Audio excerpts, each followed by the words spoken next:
Bah, j'ai rien d'autre pour clapper.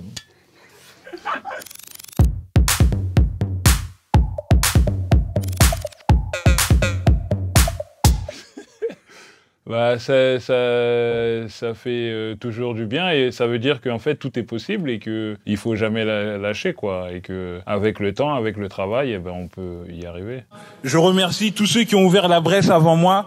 J'ai envie de remercier Eusanne Palsy, Isaac de Bancolé, Omar Sy. Si on a eu ce César, eh ben, c'est parce qu'il y a eu des gens avant qui étaient avant nous et qui ont ouvert la porte, tu vois.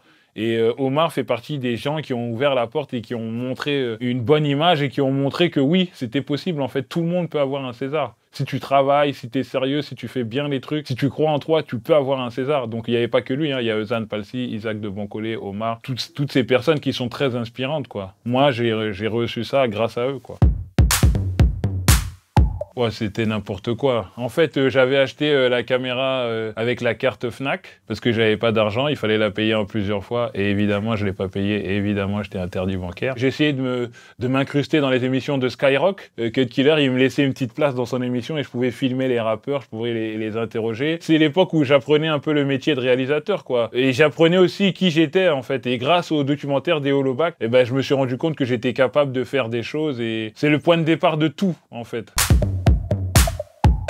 Ouais, c'est vrai, j'étais en moins de 15 ans national quand même, j'avais le niveau. Et je jouais à Mondeville dans une petite équipe qui s'appelait l'USON Mondeville. Notre équipe a pris un seul carton jaune dans l'année, dans le championnat. Et donc on a fini champion de France de fair play. Donc on n'était pas les meilleurs, mais on était les plus gentils de France. Et je me rappelle que ma mère et mon père étaient super fiers et on avait ramené un trophée de champion de France de fair play. Alors souvent quand je le dis, il y a des gars, les gens aiment se foutre de ma gueule. Et après je rétorque, mais qui est champion de France de quoi que ce soit ici? Et tout le monde l'a fait. Moi, j'ai un titre, champion de France de fair play, et je suis fier.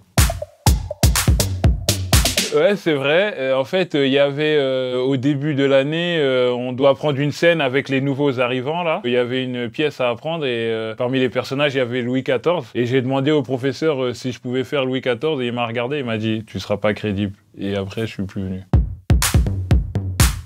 C'était juste après la guerre en Côte d'Ivoire. J'avais passé ouais, peut-être une semaine avec Magic System, avec le groupe Magic System, qu'on voit souvent en train de faire des chansons. Ouais, c'est la fête, mais ils sont méga engagés parce qu'ils avaient un festival de musique qui s'appelle le Festival d'Anoumambo. Ils passent pour des mecs genre la compagnie créole, mais ils sont hyper engagés en Côte d'Ivoire, ils font plein de trucs et tout. Et donc ça m'a changé un peu la vision des choses. Je me suis dit, on peut faire des trucs, on va dire, pour rigoler, tout ça et tout, mais ce qui compte, c'est ton engagement personnel. Qu'est-ce que tu fais personnellement? Enfin, c'est pas que je pensais pas qu'il allait le faire, mais je me disais, mais lui, il est aux États-Unis, mais qu'est-ce qu'il en a à foutre de notre film avec John? Mais bon, on a envoyé le scénario, on a parlé avec l'agent, et on n'avait pas de réponse. Mais le gars, il est à Hollywood, c'est pas qu'il s'en fout, mais c'est, frère, il a d'autres trucs à gérer, tu vois ce que je veux dire? Et je me rappelle, un soir, vers 23h, comme ça, mon téléphone, il sonne. J'étais dans le lit et tout, je décroche et tout, j'entends, ouais, allô, ouais, c'est Omar. Ouais, c'est bien ton scénar et tout, vas-y, on va le faire. On va le montrer que quand on est unis, quand on est soudés, on peut faire des grandes choses. Donc t'inquiète, ça m'intéresse. Et puis félicitations pour ton scénar. J'ai raccroché, j'ai regardé ma meuf. C'est Omar qui vient de m'appeler, il va être dans le film. En fait, ça n'a pas débloqué que des choses pour le film, pour moi. Ça a débloqué des choses même dans la vie. Je me suis dit, mais en vrai, on peut faire ce qu'on veut, en fait. C'est nous qui nous mettons des barrières. Mais en vrai, si t'es vraiment déter, tu peux faire ce que tu veux. Ce que tu veux. C'est pas un noir, ça. Je vous demande l'Afrique, vous me ramenez Montreuil.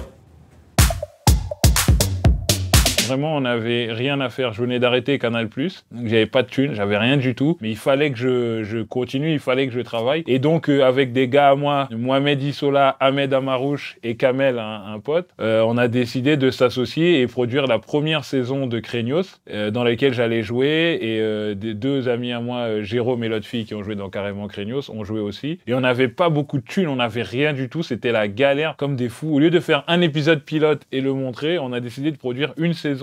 Et du coup, on a fini la saison et personne n'a voulu l'acheter quand on l'a fini. Et avec le temps, après, on a fait des rencontres et voilà, et on a rencontré France Télévisions et là, ils ont décidé de l'acheter. Mais c'est parti d'où, Craignos? C'est parti de la galère, tout simplement, et l'envie de faire des choses. Je m'appelle Ernesto et normalement, j'ai une vie tellement peinard.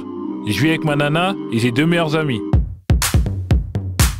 Patrick Puydebas, comme on peut dire, c'est vraiment mon gars hyper sûr. Il a quand même eu un parcours incroyable. Moi, je le connais un petit peu. Il a été repéré très jeune pour jouer dans Hélène et les garçons. Et ça a continué. Il a été embarqué dedans. Mais le truc, je trouve que c'est une injustice qu'on lui a jamais donné sa chance réellement, quoi, tu vois, et que on l'ait laissé seulement jouer ce rôle, alors qu'il est capable de faire tellement de choses. Je comprends pas qu'aux États-Unis, tu peux faire des trucs Mickey, je sais pas quoi, et après on te met dans des films, il y a pas de problème. Mais en France, on est très bloqué dans des cases, quoi. Et moi, je trouve que c'est un acteur talentueux. Et en plus, il est tellement gentil, mais vous savez même pas comment il est gentil. C'est-à-dire, c'est un bonheur d'être avec quelqu'un de gentil, quoi. Juste quelqu'un qui fait pas chier, qui est gentil, qui est humble. Et par contre, quand il marche dans la rue, c'est ah, oh là là, truc de ouf, ah non non non, tu vois. C'est vraiment une vraie star.